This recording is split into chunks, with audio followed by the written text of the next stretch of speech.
ನಮಸ್ತೆ, welcome back to my channel.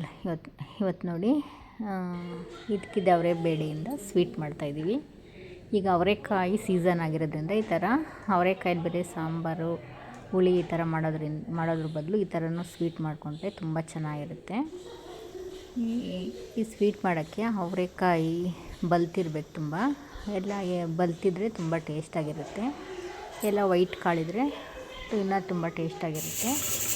1 ಕಪ್ಪು ಇಕ್ಕಿರೋಂಥ ಅವರೆಬೇಳೆ ತಗೊಂಡು ಒಂದು ವಿಸಿಲ್ ಕುಕ್ಕರಲ್ಲಿ ಕೂಗಿಸ್ಕೋಬೇಕಾಗುತ್ತೆ. ಇದಕ್ಕೆ ಬೇಕಾಗಿರೋದು ನಾವು ಯಾವ ಮೆಜರ್ಮೆಂಟಲ್ಲಿ ಬೇಳೆ ತೊಗೊಂಡಿರ್ತೀವೋ ಅದೇ ಮೆಜರ್ಮೆಂಟಲ್ಲಿ ಬೆಲ್ಲ ತೊಗೋಬೇಕು. ಮತ್ತು 1 ಕಪ್ ಆಗೋಷ್ಟು ಒಣ ಕೊಬ್ಬರಿ, ತುಪ್ಪ, ಏಲಕ್ಕಿ, ಗಸಗಸೆ, ಗೋಡಂಬಿ ತೊಗೊಂಡಿದ್ದೀನಿ. ಫಸ್ಟು ಗಸಗಸೆನ ಹುರ್ಕೋಬೇಕು. ಸ್ವಲ್ಪ ಫ್ರೈ ಆಗೋ ಗಂಟ ಕಲರ್ ಚೇಂಜ್ ಆಗುತ್ತೆ, ಅಲ್ಲಿ ತನಕ ಹುರ್ಕೋಬೇಕು. ಮತ್ತು ಆ ಒಣ ಕೊಬ್ಬರಿ ಮತ್ತು ಗಸಗಸೆನ ಮಿಕ್ಸಿಗೆ ಹಾಕಿ ಏಲಕ್ಕಿ, ಗಸಗಸೆ, ಒಣ ಕೊಬ್ಬರಿ 3 ಸೇರಿಸಿ ಗ್ರೈಂಡ್ ಮಾಡ್ಕೋಬೇಕಾಗುತ್ತೆ. ಇದು ತುಂಬ ಚೆನ್ನಾಗಿರುತ್ತೆ ಟೇಸ್ಟ್ ಅಂತೂ. ಈ ಸೀಸನಲ್ಲಿ ಈ ಥರ ಮಾಡ್ಕೊಳ್ಬೋದು. ಪೂರಿಗೆ, ಚಪಾತಿಗಂತೂ ಒಳ್ಳೆ ಕಾಂಬಿನೇಷನ್ ಅಂತ ಹೇಳ್ಬೋದು ಇದು ಸ್ವೀಟ್ ಡಿಶ್ಶು. ಅದೇ ಪ್ಯಾನ್ಗೆ ನಾನು ಈಗ ತುಪ್ಪ ಇಟ್ಕೊಂಡಿರೋಂಥ ತುಪ್ಪನ ಹಾಕಿ ಬಿಸಿ ಮಾಡ್ತಾಯಿದ್ದೀನಿ. ತುಪ್ಪ ಬಿಸಿ ಆದಮೇಲೆ ಗೋಡಂಬಿ ಹುರ್ಕೊತಾಯಿದ್ದೀನಿ. ಈಗ ಇದರಲ್ಲಿ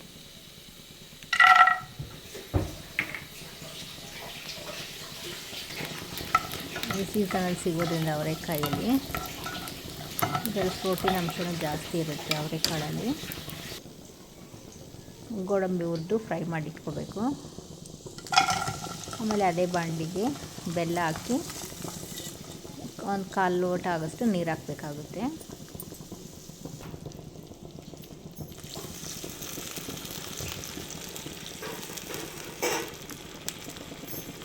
ಈ ಥರ ಸೀಸನಲ್ಲಿ ಅವರೆಕಾಯಿ ಇದ್ದಕ್ಕಿದ್ದ ಬೇಳೆ, ಮಸಾಲೆ ಸಾರು ಮತ್ತು ಮಿಕ್ಸರ್ ಮಾಡ್ಕೊಬೋದು.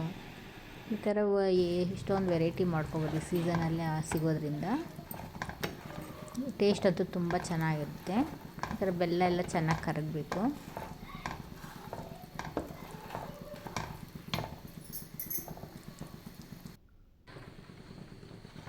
ನೋಡಿ, ಈ ಥರ ಬೇಯಿಸಿ ಇಟ್ಕೋಬೇಕು. ಬೇಯಿಸಿರೋ ನೀರನ್ನು ತೆಗೆದುಬಿಟ್ಟು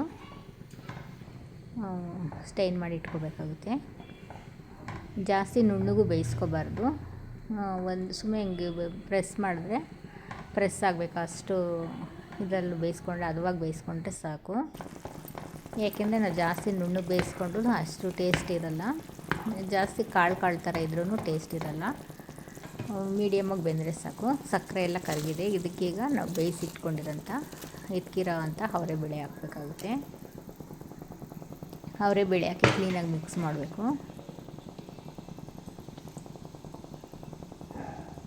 ಈಗ ಪೂರಿಗಂತೂ ತುಂಬ ಚೆನ್ನಾಗಿರುತ್ತೆ. ಚಪಾತಿಗೂ ಚೆನ್ನಾಗಿರುತ್ತೆ. ಒಂದು ಸತಿ ಟ್ರೈ ಮಾಡಿ ನೀವು. ಇದು ಸಕ್ಕರೆ ಬೆಲ್ಲದ ಪಾಕದ ಜೊತೆ ಒಂದು 10 ನಿಮಿಷ ಬೇಯಬೇಕಾಗುತ್ತೆ. ಏಕೆಂದರೆ ಅವರೆಕಾಳು ಆಲ್ರೆಡಿ ಬೆಂದಿದೆ. ನಾವು ಪಾಕದಲ್ಲಿ ಹಾಕಿದಾಗ ಅದು ಬೇಯಲ್ಲ, ಅಂದರೆ ಸ್ವೀಟ್ನೆಸ್ನೆಲ್ಲ ಎಳ್ಕೊಳುತ್ತೆ ಅಷ್ಟೇ. ಆಮೇಲೆ ನಾವು ಗ್ರೈಂಡ್ ಮಾಡಿ ಇಟ್ಕೊಂಡಿರೋಂಥ ಕೊಬ್ಬರಿ, ಗಸಗಸೆ, ಏಲಕ್ಕಿನ ಪೌಡ್ರ್ ಮಾಡಿರೋದು ಹಾಕ್ತಾಯಿದ್ದೀನಿ. ಹಾಕಿ ಒಂದು 10 ನಿಮಿಷ ಕ್ಲೀನಾಗಿ ಬೇಯಿಸ್ಕೊಂಡ್ರೆ ರೆಡಿ ಆಗುತ್ತೆ ಸ್ವೀಟ್ ಅವರೆಕಾಳು.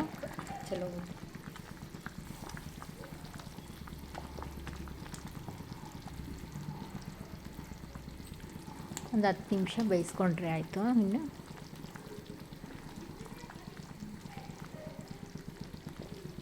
ಟೇಸ್ಟ್ ಅಂತೂ ತುಂಬ ಚೆನ್ನಾಗಿರುತ್ತೆ.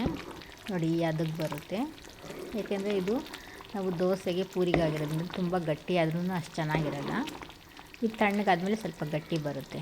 ಹಾಗಾಗಿ ನಾವು ಅದಕ್ಕೆ ಸ್ಟವ್ ಆಫ್ ಮಾಡಿಕೊಂಡ್ರೆ ಆಯಿತು, ರೆಡಿಯಾಗಿದೆ ಇದ್ಕಿರೋ ಬೇಳೆಯಲ್ಲಿ ಸ್ವೀಟ್. ಇದು ಇದ್ಕಿರೋಂಥ ಅವರೆಬೇಳೆಯಲ್ಲಿ ಸ್ವೀಟ್ ಡಿಶ್ ಇದು.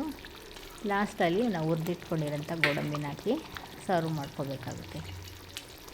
ಟೇಸ್ಟ್ ಅಂತೂ ತುಂಬ ಚೆನ್ನಾಗಿರುತ್ತೆ. ಒಂದು ಸತಿ ನೀವು ಟ್ರೈ ಮಾಡಿ.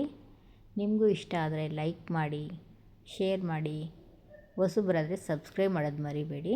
ನೋಡಿ, ಈಗ ಸರ್ವಿಂಗ್ ಬೌಲ್ಗೆ ಸರ್ವ್ ಮಾಡ್ಕೊತಾಯಿದ್ದೀನಿ.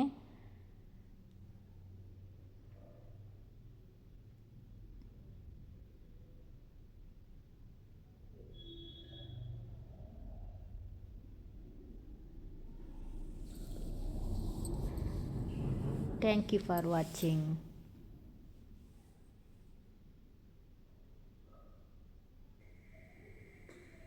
ನೋಡಿ, ನೋಡೋಕ್ಕೆ ತುಂಬ ಚೆನ್ನಾಗಿ ಕಾಣಿಸ್ತಾ ಇದೆ. ತಿನ್ನೋಕ್ಕೂ ಹಂಗೇ ಟೇಸ್ಟ್ ತುಂಬ ಚೆನ್ನಾಗಿರುತ್ತೆ.